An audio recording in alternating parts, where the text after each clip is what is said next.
अब हम लोग क्वेश्चन नंबर 3 देखेंगे।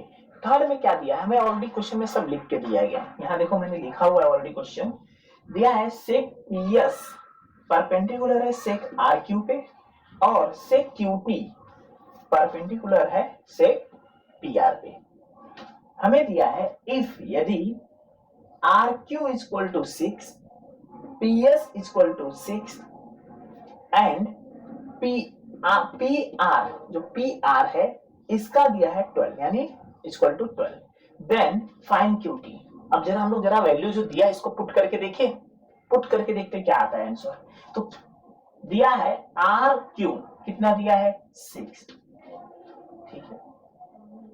पी एस पी से एस तक का डिस्टेंस कितना दिया है 6, पी से आर तक का यानी पी से आर तक का ये पूरे का डिस्टेंस कितना दिया है 12, ठीक है। अब बोला गया क्यूटी यानी यहां से यहां तक का इसका पता करना है हमको, ये हमें पता करना है, ठीक है। तो चलो अब हमको आइडिया नहीं है, हम भी सॉल्यूशन करेंगे, ठीक है। सॉल्यूशन, ठीक है। तो पहले जो पता है वो लिख सकते हैं ना हम, तो लिख देते, चलो जो पता है पहले वो क्या पता है। तो ध्यान से अगर देखोगे तो हमें पता क्या है, वहां पे देखो लिया है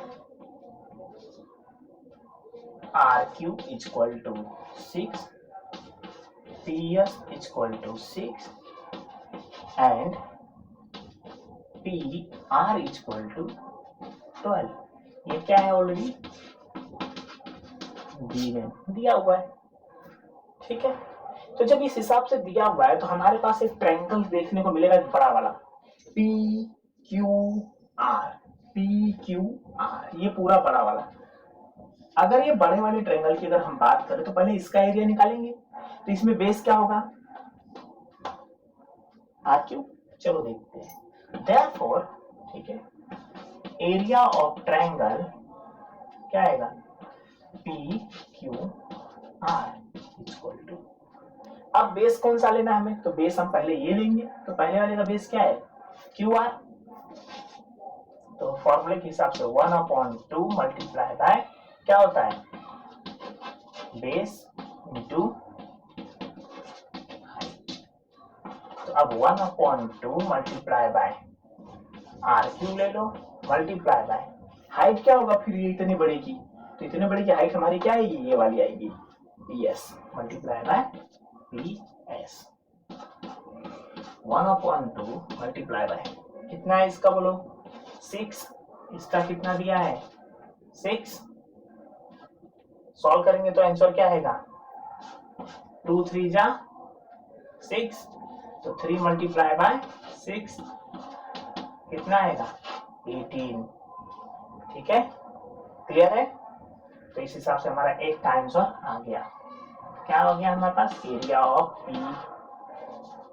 पी क्यू आर, ये हमारा आ गया area of triangle P Q R का हमें आंसर मिल गया है 18।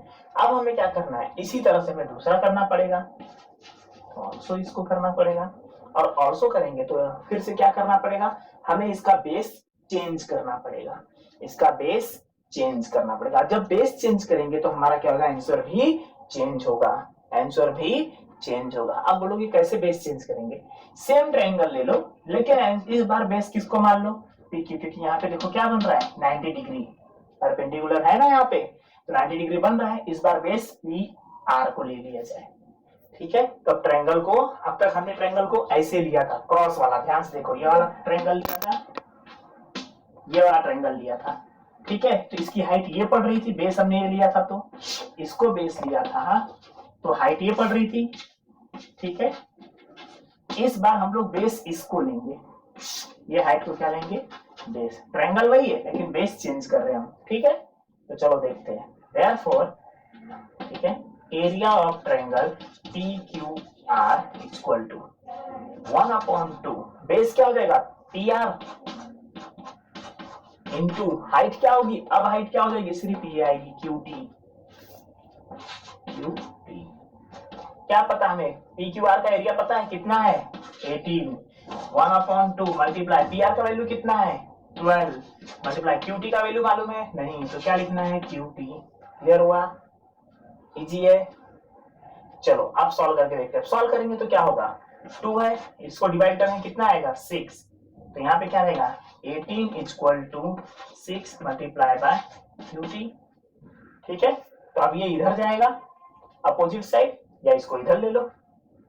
ठीक है, तो कर लेते हैं, therefore QT इक्वल टू 18/6। तो आंसर क्या आएगा, इसको डिवाइड करोगे तो बोलो, 6 3 जा 18 आता है, डिवाइड कर लो। ठीक है, इसी तरह से क्या आएगा, therefore QT इक्वल टू कितना आएगा 3। ये तुम्हारा क्या है आंसर, दैट्स इट। तो QT का वैल्यू पूछा गया था, फाइंड द QT, तो QT का वैल्यू कितना है 3। क्लियर हुआ? आराम से पूरे वीडियो को स्लो करके देखोगे, बहुत जल्दी समझ में आएगा।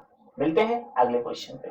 क्वेश्चन नंबर हमारा 4 है, 1.1 एक्सरसाइज 1.1 क्वेश्चन नंबर 4। तो अब क्वेश्चन नंबर 4 में दिया क्या गया है, तो क्वेश्चन नंबर 4 में एक डायग्राम तुम्हें पहले से बुक में बना के दिया गया है, और क्वेश्चन ऑलरेडी यहाँ पे मैंने लिखा हुआ है, वो देख सकते हो। ठीक है, अब करना क्या है जरा पढ़ के देखते हैं। In following figure AP perpendicular है BC पे, मतलब बोला गया है कि A से P किस पे परपेंडिकुलर है, BC पे। AD पैरेलल है BC के, AD पैरेलल है BC के। तो क्या बोला है, then find area of triangle ABC is to area of triangle BCD, यानी कि बोला गया है एरिया ऑफ ट्रायंगल ABC, यानी ये वाला ट्रायंगल। ठीक है, दूसरा बोला गया है BCD, यानी ये वाला ट्रायंगल। यानी यहाँ कितने ट्रायंगल है हमारे पास, 2 ट्रायंगल है। कितने हैं, 2 ट्रायंगल। तो मैंने कुछ चीजें हैं जो पहले से लिख के रखी हुई है, ऐसा इसलिए किया गया है ताकि तुम्हारा वीडियो काफी लंबा ना बने और जल्दी से समझ में आ जाए। ठीक है, तो हमें जो चीजें पता है पहले हम लोग वहीं से शुरुआत करते हैं। चलो, लिखा गया है ABC, triangle ABC and triangle BCD have a same base। कैसे, हमने देखो पहले से दे दिया गया क्या है यहाँ पे, AP बेस ऑन BC। ये देखो दोनों का एक दिया है, दोनों बराबर है, और दोनों ट्रायंगल का बेस क्या दिया है, सेम मिल रहा है, यानी दोनों ट्रायंगल यहीं पे आके रुक रहे हैं, तो यानी दोनों का ट्रायंगल का बेस क्या होगा, सेम होगा। हम बोल सकते हैं कि क्या है, ट्रायंगल का बेस सेम है, तो मैंने वही लिखा हुआ है यहाँ पे, triangle ABC and triangle BCD have a same base, दोनों का बेस क्या है, BC है। क्लियर, ये मेरा पहला पॉइंट क्लियर हो गया। ठीक है, अब दूसरा पॉइंट पे चलते हैं। देयरफॉर क्या होगा, the vertical line on ABC and BCD is also parallel. जो ऊपर की जो दोनों लाइन दी गई ना, इसके ऊपर की ट्रायंगल ABC और ट्रायंगल BCD, दोनों की जो ऊपर वाली लाइन है, ठीक है, वो क्या है, पैरेलल है। किसके पैरेलल होगी, BC के। किसके पैरेलल होगी, BC के। आगे दिया गया देखो, parallel line AD and BC, कौन सी लाइन पैरेलल हुई है, BC और AD। ठीक है, ये 2 लाइन से पैरेलल है, और कोई लाइन पैरेलल है क्या, नहीं। तो चलो आगे चलते हैं। The distance between two parallel lines is constant। ठीक है, तो 2 पैरेलल लाइन का जो बीच का डिस्टेंस होता है वो क्या होता है, कांस्टेंट होता है, उसमें कम ज्यादा होता नहीं है। कहीं पे भी जाए, कितना भी इसको आगे लेके चले जाओ, या इधर कितना भी आगे लेके चले जाओ, ये कभी एक दूसरे को बाइसेक्ट नहीं करती है। इतना तो क्लियर ही होगा, पिछले स्टैंडर्ड में भी पढ़ाया गया है कि 2 पैरेलल लाइंस कभी भी 2 पैरेलल लाइन एक दूसरे को बाइसेक्ट यानी डिवाइड नहीं करती। ठीक है, तो यहाँ पे वही चीजें दी गई है। अब हम आगे बढ़ते हैं। देयर हाइट इज सेम, अगर इस हिसाब से अगर 2 पैरेलल लाइन होगी तो उसकी हाइट क्या होगी, सेम होगी, यानी दोनों की हाइट क्या होगी, सेम होगी। कोई जरूरत है क्या हाइट बनाने की अलग से, नहीं। यानी अगर हम सोच लेंगे कि इस ट्रायंगल की हाइट क्या होगी, तो मुझे अलग से एक लाइन खींचने की जरूरत है नहीं। क्यों, क्योंकि ऑलरेडी मुझे पता है AD जितनी हाइट इसकी होगी उतनी ही हाइट इसकी। क्यों, क्योंकि दोनों की लाइन क्या है, पैरेलल है। इतना डाउट क्लियर हो गया। तो वो हिसाब से तो मैं ऐसा बोल सकता हूं, इस हिसाब से therefore area of triangle ABC बराबर होगा एरिया ऑफ ट्रायंगल BCD के। क्यों, क्योंकि दो पैरेलल लाइन के बीच में कुछ भी बनाओगे तो क्या होगा, एक दूसरे के बराबर ही होगा ना, दोनों की हाइट अलग अलग है क्या, नहीं, बेस क्या है, एक ही है, हाइट भी एक जैसी है। तो हमें क्या करना है, हमें पता है फॉर्मूला कि हमारा पहला 1.1 का फॉर्मूला है area of triangle equal to 1/2 multiply by base into height. Clear है? तो हिसाब से दोनों सेम होगा तो कुछ अलग हो सकता है नहीं। तो हिसाब से मैं ऐसा लिख सकता हूं क्या, area of triangle A B C upon area of triangle B C D equal to, दोनों जब बराबर होगा तो दोनों का रेशियो क्या होगा, एक दूसरे से करेंगे तो क्या आएगा 1/1। अगर चाहिए तो अलग अलग करके लिख के देख सकते हो, देखना है। चलो थोड़ा कंफ्यूजन बढ़ रहा होगा कैसे कैसे लिख दिया, तो देख सकते हो कैसे लिखोगे, base into height 1/2 multiply by base क्या है BC, BC multiply by height क्या है एपी अपॉन 1/2 मल्टीप्लाई बेस क्या होगा फिर से बीसी और हाइट क्या होगी रिटर्न एपी। ठीक है, तो क्या होगा, ये इससे डिवाइड हो जाएगा, ये इससे डिवाइड हो जाएगा, ये इससे डिवाइड, और कितनी बार में डिवाइड होगा, ये भी 1 बार में, ये भी 1 बार में डिवाइड होगा। तो देयरफॉर में क्या होगा, ऐसा हो जाएगा कुछ इस तरह से, area of triangle A B C upon area of triangle B C D equal to 1:1। तो इस हिसाब से इन लोगों का सोल्यूशन कैसे लिख सकते हैं, हम लोग ऐसे लिख सकते हैं क्या, area of triangle A B C is to area of triangle B C D equal to 1:1। ठीक है, ये तुम्हारा आंसर हो गया। बस इतना ही करना है और कुछ करना नहीं है। अब बोलोगे मैंने ऐसे बेस इंटू हाइट कैसे बीसी लिख दिया, तो हमें पता है पहले ही, देखो ध्यान से दिया हुआ है, दोनों की हाइट क्या है सेम है, क्लियर। उसके बाद क्या है, दोनों की चीजें है सब कुछ। अब मैंने यहाँ पे बराबर लिख दिया, दोनों कैसे प्रूफ होता है, तो इसको अगर शो करना है तो मैं थोड़ा सा इधर दिखा देता हूँ, ध्यान से देख लो कैसे होगा।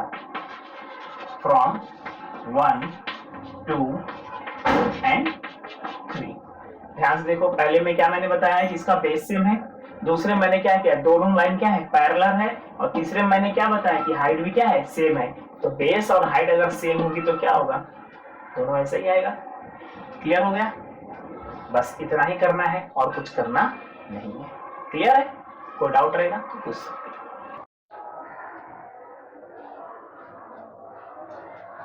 तो अभी हम लोग देखेंगे क्वेश्चन नंबर हमारा 5, ठीक है। तो क्वेश्चन नंबर 5 में क्या क्या दिया है, ठीक है, ध्यान से देखोगे अगर तो दिया गया है इन एडजॉइंग, दिया गया figure P Q perpendicular B C and AD perpendicular on B C, यानी ध्यान से देखोगे तो दो के दोनों पी क्यू एंड एडी दो के दोनों किस पे परपेंडिकुलर है, बी से सी के बीच में ये दोनों है, राइट। चलो अब हमें पहला क्वेश्चन दिया है कि area of triangle P Q B, area of triangle P Q B यानी ये छोटा वाला, ये वाला हिस्सा वाला, ठीक है, ये वाला ट्रायंगल जो है। इसके बाद क्या बोला है, area of triangle P B C यानी पी बी सी यानी ये बड़ा वाला, ये बड़ा, ये दो ट्रायंगल की बात हो रही है, ठीक है। तो अब हमें ये पता करना है, तो हमारा रूल्स क्या है, हम लोग सोल्यूशन लिखेंगे, सॉल्यूशन करते टाइम क्या लिखेंगे, ध्यान से देखोगे तो दोनों का एक चीज देख लो ध्यान से कर, जो दोनों का एक चीज क्या है हाइट सेम है। तो मैं ऐसा लिख सकता हूं सॉल्यूशन में, area of triangle P Q B and area of triangle P B C have same heights, clear, बरोबर, इसका क्या है हाइट सेम है। अब इसके बाद देयरफॉर तो उस हिसाब से हम क्या लिखेंगे, area of triangle P Q B upon area of triangle P B C equal to, तो हमारा फॉर्मूला क्या था 1/2 बेस इंटू हाइट,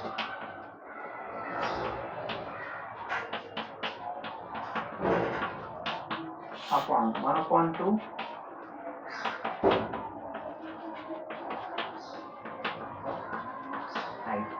सॉल्यूशन करके देखते हैं। तो क्या होगा 1/2 से कड़े आएगा, ठीक है।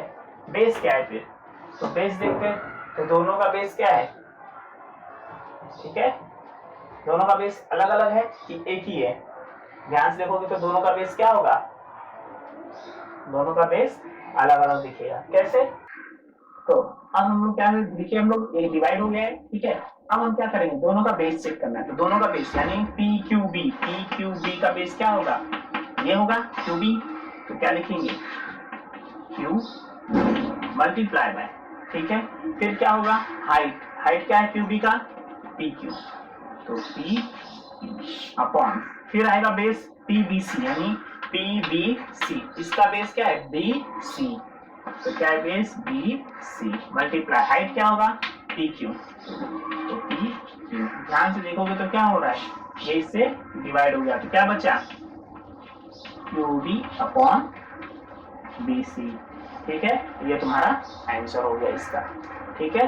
सब क्वेश्चन ऐसे ही सॉल्व करने हैं, बाकी जो बचे हुए हैं सब में यही मेथड अप्लाई करना है। बचे हुए जो 3 क्वेश्चन बचे हुए हैं ये तुम्हारे होमवर्क है, घर पे बैठ के सॉल्व करो। नहीं आएगा तो पूछ सकते हो कि हाँ मुझे ये नहीं आ रहा है, ठीक है। इजिली आपको अवेलेबल हो जाएगा, ठीक है। तो ये इतना सोल्यूशन कर सकते हो। अब इस चीज को अगर किसी को वीडियो अगर नहीं समझ में आता है तो एक बार फिर से आराम से स्लो मोशन में करके देखेंगे तो आपको पूरी तरह से वीडियो इजीली समझ में आ जाएगा। साथ ही साथ अगर कोई जरूरत है, किसी को जरूरत है तो ये वीडियो उनको शेयर करिए, लाइक करिए, सब्सक्राइब करिए ताकि आगे आने वाले सारे वीडियोस आपको जल्द से जल्द मिल सके, ठीक है। चलते हैं।